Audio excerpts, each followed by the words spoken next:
All right, we are getting into the vampire Lestat, which is season 3 of Interview with a Vampire, technically, but it just heavily focuses on Lestat and his point of view.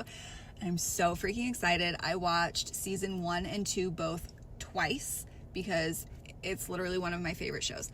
All right, so let's get into it.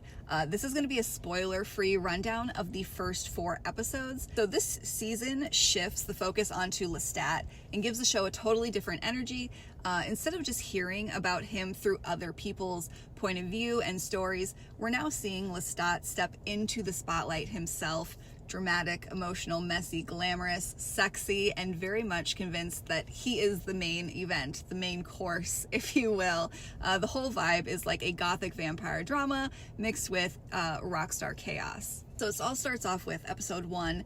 It's named Detroit. So essentially Lestat is on tour. So you find that out in like the very beginning. So that's nothing spoiler. So each episode is pretty much a city. The first episode feels like the start of a brand new era. It introduces Lestat in a bigger, louder way and leans into fame, music, his ego, and performance. Without giving anything away, this episode is really about Lestat trying to take control of his own story. It has that like, I'm back and everyone is going to hear my side now feeling. Then you get into episode 2 and it is named Toledo because they are in Ohio. So episode 2 keeps building on that rock star tour energy while also making it very clear that Lestat's past is still very much following him, very much weighing him down heavily. This episode has more movement, more tension, and more of that glamorous vampire chaos.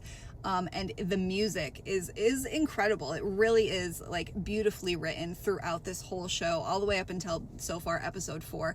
They introduce a new song pretty much every single episode.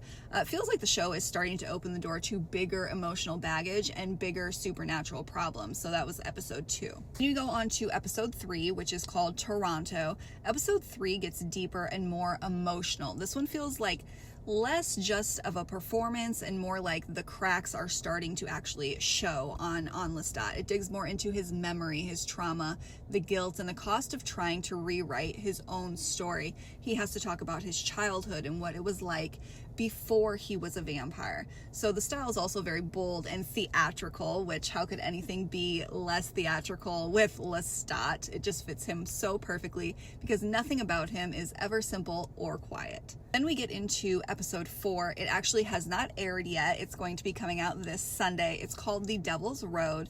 But based on where the season is headed, it looks like it's going to just be super dramatic and keep building on that mega Lestat energy.